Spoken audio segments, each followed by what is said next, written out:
a las palabras. Vamos a invitar a una de las grandes maestras de la escritura de nuestro territorio. Ella, a través de sus palabras, de sus textos, ha construido una memoria alternativa del arte y de la escritura en nuestra ciudad, y somos unos afortunados en tenerla el día de hoy. Pero que no sea yo quien la siga enalteciendo, que nos cuente ella en este proceso de Docentes Magazine que hacemos constantemente, y es esa pregunta: ¿quién es usted, maestra, y por qué tiene tanto que contarnos a través de las letras? Ay, profesor Milton, yo soy una sencilla profesora. Toda la vida he sido docente de español y literatura.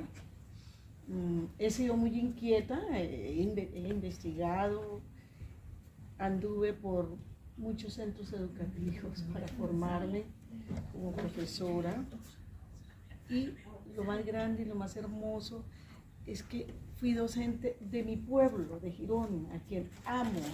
Yo soy de Girón, donde vaya me siento orgullosa de decir de dónde soy. Uno a través de la docencia aprende muchísimo de sus alumnos, de sus estudiantes, y para yo empezar a escribir fue algo como alterno a mi profesión. Primero porque cuando yo dictaba la literatura, los libros que teníamos, el plan lector del colegio, yo veía que a los estudiantes no se les facilitaba entender el libro, no era fácil. Y entonces yo dije, vamos a ver cómo estos jóvenes se apropian de esos textos y se enamoran de la literatura. Y es cuando organizo un grupo de teatro, y monté un grupo de teatro en Girón con los estudiantes, y dramatizábamos los libros. Una profesora me ayudaba a organizar los libretos, yo los escribía, ella me los organizaba, y ahí empezó como el arte para escribir. Posteriormente estudié literatura, hice una especialización de literatura en la Santo Tomás, y estudié filología y letras en la Universidad Libre del Socorro, pero antes yo había estudiado en la UCC Ciencias de la Educación. No, yo he sido muy inquieta. El pasado luego fui a la UIS y me especialicé en docencia universitaria, que fue una experiencia maravillosa, y posteriormente fui a la UNAD y estudié maestría en educación. Entonces todos esos embates de la vida me ayudaron. Sin embargo, yo empecé a escribir. Yo toda la vida me ha gustado leer, ¿no? Cuando era niña compraba unos libritos, porque eso hace mucho tiempo ya, cuando yo era niña. Entonces me acuerdo que en este almacén Tía, que se acabó, vendían colección de cuenticos, los cuentos tradicionales. Yo iba, ahorraba de lo que me quedaba de mi descanso y me iba y compraba los libritos. Escuchaba todas las tardes en Radio Bucaramanga los cuentos, que bueno, todo eso. Entonces siempre lo he llevado como en mi corazón, la literatura. Como este maestro. Ay, vean, mentiroso, el pastor mentiroso. Ajá, estos cuenticos, los vendía el Tía. Bueno, me enfermé y duré 2 años incapacitada y me pensioné. Entonces, ese tiempo que me quedó después, porque me pensionaron, yo lo dediqué a la literatura y a leer. Entonces busqué, porque casi todo lo que yo escribo es de mi pueblo, ¿no? Entonces había una familia cercana a la mía, que eran una cantidad de muchachos como unos poco de locos, los llamo yo, como bien, no estaban cuerdos, y yo los seguí a los 15, y escribí el primer libro, que se llama Los Euclides, donde se escribe la anécdota de cada uno de ellos, y los chistes, la idiosincrasia del pueblo, y por ahí empecé. Me ha tocado duro, porque es verdad lo que acaba de decir el profesor Milton, no hay apoyo. económico para los artistas, menos para nosotros los que no tenemos un título de habernos ganado un premio grande dentro de los grandes que dan a los escritores. Entonces nos toca luchar con nuestros propios medios para poder editar los libros. Y en eso estuve. Entonces, ¿qué le cuento? Luego escribí una novela que se llama Grace, con la cual me gané una pasantía literaria en el Ministerio de Cultura que yo les había contado antes. Y esa novela la escribí con base a la realidad que vivió una niña que estudió conmigo y me traspasó el corazón de la vida de ella. Entonces la vida de ella la llevé a esa novela. Y así seguí leyendo. Luego me fui para Bogotá a investigar sobre los escritores de 1800 y 1930, por ahí hacia atrás, de Girón, a ver qué había de escritores de Girón. Y mi propio colegio donde trabajé, Juan Cristóbal Martínez, fue uno de los grandes escritores de Santander, columnista, que era el más famoso Juan C., y director aquí del periódico El Deber. Él fue el fundador y ese hombre escribió muchas cosas. Mujeres escritoras de Girón, si no conozco. Investigué y encontré 14 personajes, de los cuales saqué 7 y les ubiqué las mejores obras y saqué un libro que se llama Antología de Escritores de Girón y lo presenté. Me costó mucha plata porque lo saqué en pasta de madera y con el símbolo de Girón. No, eso fue una belleza ese libro. Y eso me hizo merecedora que el alcalde de ese entonces, ya murió, me condecorara como personaje ilustre de Girón. Y sigo escribiendo. ¿Qué forma aún, así como dice Mario Mendoza, el que no lee no vive sino su propia vida? Y a mí me da tristeza de ver que hay pocos lectores. Sin embargo, la última feria de un libro me satisfizo terrible porque había mucha gente, mucha juventud. Entonces han vuelto como esos preámbulos en las universidades a motivar y los colegios. Sin embargo, las librerías de Bucaramanga se han cerrado todas, no vive sino propitécnica. ¿Eso qué quiere decir? Que la gente no compra libros. Y para nosotros los que escribimos, eso es triste. Que vea que fotocopian un libro. Me parece terrible, como una bofetada a un escritor que le saquen fotocopia a su libro. Entonces yo lo único que hago es leer, investigar, mirar el mundo de negocio, como el cuento del niño Gabriel que vio atravesar una manada de ovejas por el universo y se lo contó a una persona y nadie se lo creyó, porque ese es el mundo de los artistas, el mundo, la dimensión metafórica que vemos nosotros, el otro allá. Entonces nosotros pensamos, creamos, sin embargo, unos nos aceptan, otros no nos aceptan. Los escritores estamos propensos a que nos acepten o no. Grandes escritores, García Márquez, por ejemplo, no le gusta a muchas personas, y fue el gran García Márquez, pero hay otros que sí les gusta, otros escritores de bajo perfil, porque han escrito muy lindo.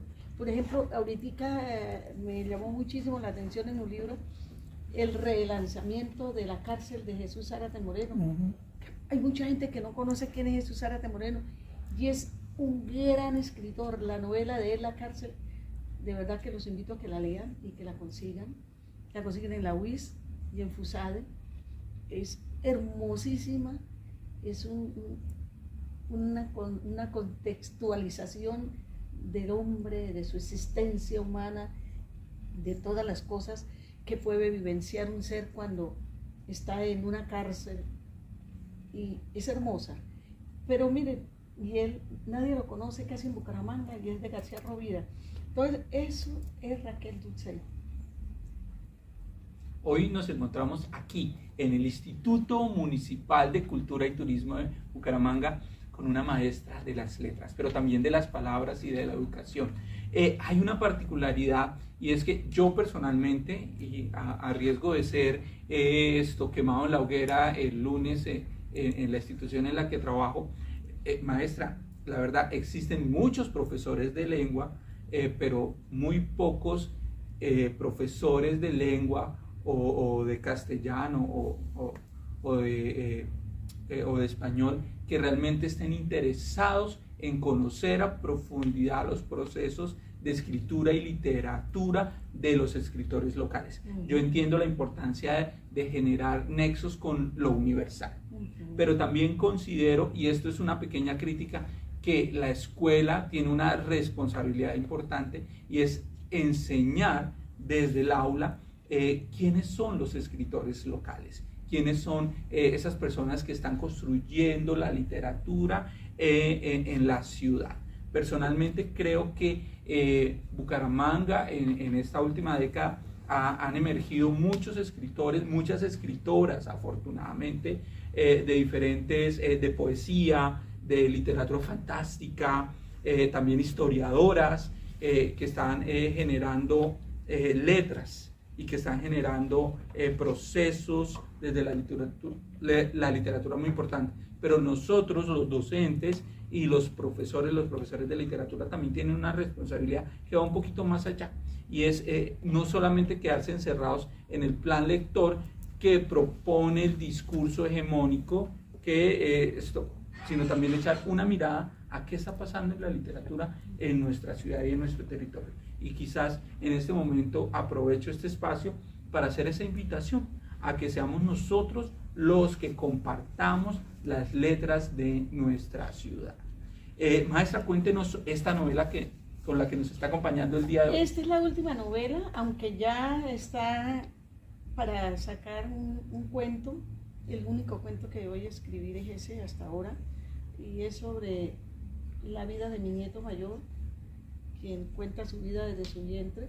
Entonces yo leí vida a ese personaje, incluso el profesor G me lo conoce porque lo leyó y me lo ayudó a perfilar ahí.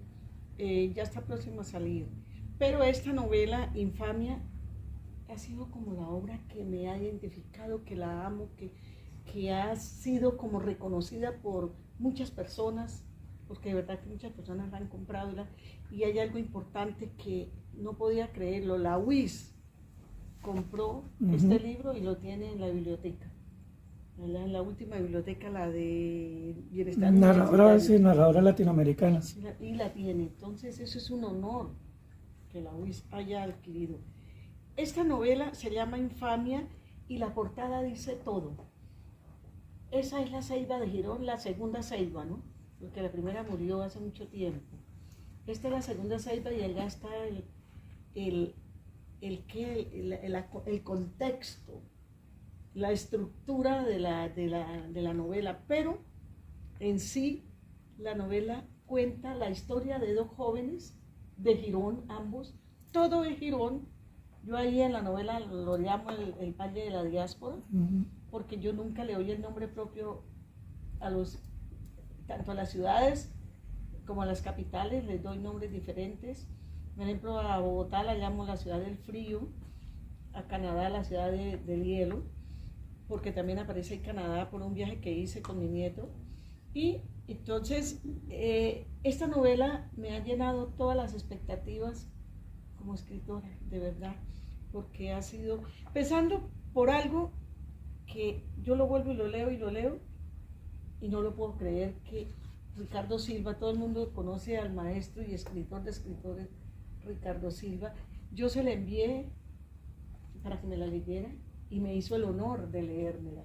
No solo ese honor, sino que me escribió algo que se lo voy a leer. Dice: Raquel, me faltan unas 20 páginas para terminar. He leído a ratos, pero he ido avanzando. Y ya puedo dilucidar que me gusta mucho el libro, que me gusta su tono bíblico, su reflexión sobre el arte de narrar, su mirada a los conflictos sociales, su denuncia de la exclusión que solo se acaba con la muerte. Me gusta que parece un libro colombiano del siglo XIX, de los que admiro tanto, pero también una de esas historias míticas de los tiempos del boom latinoamericano. Me gusta cómo se cruzan las culturas, igual que se cruza en Colombia. Me gusta cómo viene de la historia de Daniel y cómo vuelve a ella. Y me gusta la sabiduría que se siente en la narración. Un abrazo, Ricardo Silva Romero. No, después de eso, ya no digo más. Bueno, ya saben, maestra, ¿dónde podemos encontrar esta novela o sus textos? Si los que estemos interesados o las personas que estén interesadas, ¿dónde pueden encontrar para hacer esa revisión de estos trabajos? A ver, esta novela está en Profitécnica. Hay 4 libros allá. Se ha vendido a través de Profitécnica. La UIS incluso la compró a través de Profitécnica. Allá la pueden conseguir. Y los otros libros en Libro Total. En Libro Total está todo, porque allá me han editado todo. Todos mis libros son de Libro Total. Y yo no tengo libros en la casa. Parece mentira, tengo solamente los de trabajar. También me invitó a la Universidad de Santo Tomás en la Semana del Libro, que fuera a presentar la novela, y me presenté. Fue estudiantes, pero uno le da como angustia existencial, si se puede llamar. Una universidad de tanto estudiantado, yo creo que no fueron más de 20, ¿no? Con un profesor. Yo digo, ¿qué pasa?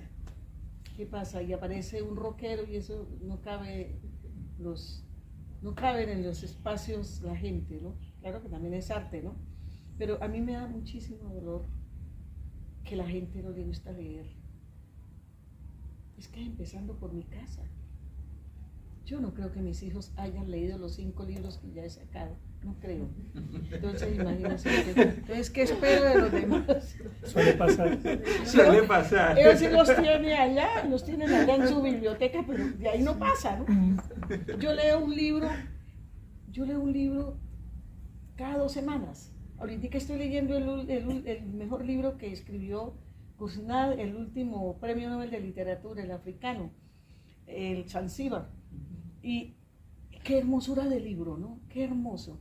Y para trabajarlo en una tertulia, yo tengo una tertulia que se llama De Puertas Abiertas y la empecé desde el 2018 y se ha permanecido y ya va mucha gente. A propósito, voy a aprovechar este medio para invitar a la gente que vayan a la tertulia de Puertas Abiertas. Se hace todos los últimos jueves de cada mes en un edificio que se llama Alcalá de Henares, frente a Jumbo.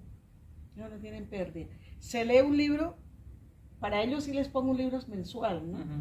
Y se lee un libro y se analiza y trabaja. Incluso el profesor Jimmy fue varias veces a mi tertulia y me abandonó. Se me cruzaba con clases, entonces no he podido volver. Hay allá de todas las, qué belleza, de todas las profesiones. Hay médicos de la UIS, hay odontólogos, hay una médica cirujana facial, está una patóloga que a honor, y la hermana son las sobrinas de Ardila Lule. Y allá me llegan a recibir lo poco que sé de esta humilde y sencilla profesora. Me fascina verlos, cómo llegan con ese entusiasmo. La doctora María Emma llega y dice, me he perdido algo, Raquelita, me he perdido algo, porque a veces le coge la tarde, ¿no? Me he perdido algo. No, mi doctora, apenas voy a empezar. Entonces, con ese entusiasmo que llegan, entonces sí, de verdad, hay gente que sí le gusta leer, pero ya gente mayor, ¿no? Allá no hay sardinos, todos son mayores ya, muchos pensionados, profesores pensionados. Entonces, ¿qué concluyo?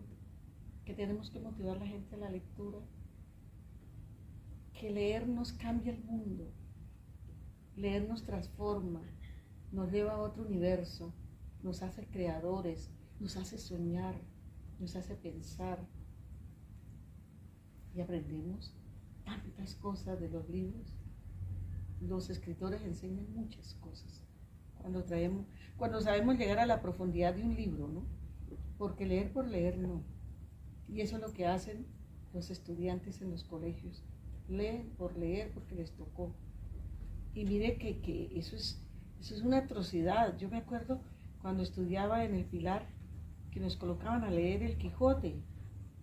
Dios. Y ahora que he analizado el Quijote desde muchos ángulos, y tengo un profesor que de verdad que los invito a que lo sigan en Facebook, no, en YouTube, que se llama Jesús González Maestro, que es un filósofo exclusivo de la Universidad de Salamanca, no me acuerdo. Ya ha escrito como 12 enciclopedias sobre la literatura a través de la razón. A ese hombre sí se le aprende a analizar un libro. El Quijote lo tiene como en 5 versiones. Entonces, eso enseña, eso aprende, los jóvenes deberían seguir. Para eso es que sirven estos medios, ¿no? Como para fortalecernos en la cultura, pero no para otras cosas. Entonces, ¿qué le digo, profesor Milton Afanador, que hace mucho lo he escuchado, que muchas gracias por este espacio? No, a su merced por acompañarnos hoy. Y muchas gracias por todo lo que está haciendo por la cultura de Bucaramanga y de Santander, ¿no? Porque no todos hacen cultura, hacen incultura. Entonces, que de verdad que este proyecto sea unas alas que lleven a volar a mucha más gente, ¿no? Y que sigan, y que ingresen más temas a ese proyecto de magazine. Y voy a terminar con esto, que este hombre yo lo amo, que se llama, no les digo ya cuando termine, el hombre aquel que hablaba se quedó callado un rato, mirando hacia afuera. Hasta ellos llegaba el sonido del río pasando sus crecidas aguas por las ramas de los camichines, el rumor del aire moviendo suavemente las hojas de los almendros y los gritos de los niños jugando en el pequeño espacio, iluminando por la luz que salía de la tienda. Los comejenes entraban y rebotaban contra la lámpara de petróleo, cayendo al suelo con las alas chamuscadas. Y afuera seguía avanzando la noche. Otra cosa, Señor, nunca verás usted un cielo azul en Lubina. Allí todo el horizonte está desteñido, nublado, siempre por una mancha caliginosa que no se borra nunca, coronándolo con su blanco caserío como si fuera una corona de muertos. Juan Rulfo Lubina. Unos afortunados de estar hoy aquí en el Instituto Municipal de Cultura y Turismo de la ciudad de Bucaramanga con una maestra, literalmente, maestra interesada, que va más allá siempre, es hermoso, ya la palabra es hermoso, encontrar esta casi que vocación, es una necesidad de compartir las letras, de compartir las palabras, pero también una fortuna, porque muchos somos lectores, pero el don de la escritura no es para todo el mundo y no se le ha dado a todos. Y hoy tenemos aquí la oportunidad de estar con una persona que, además de compartir sus letras, también está interesada en generar espacios para la reflexión y la lectura. Muchísimas gracias por acompañarnos aquí en este espacio de socialización del proyecto Docentes Magazine Arte y Cultura. Maestra, muchas gracias. Gracias a usted, don Milton, y que lo siga bendiciendo con esa obra tan maravillosa. Bueno, seguimos aquí en el Instituto Municipal de Cultura y Turismo de la ciudad de Bucaramanga. Este espacio es gracias a la Alcaldía de Bucaramanga y a uno de sus proyectos en los cuales hemos tenido la oportunidad de ser beneficiarios. En el canal de YouTube, durante esta temporada, ustedes van a encontrar que todos nuestros videos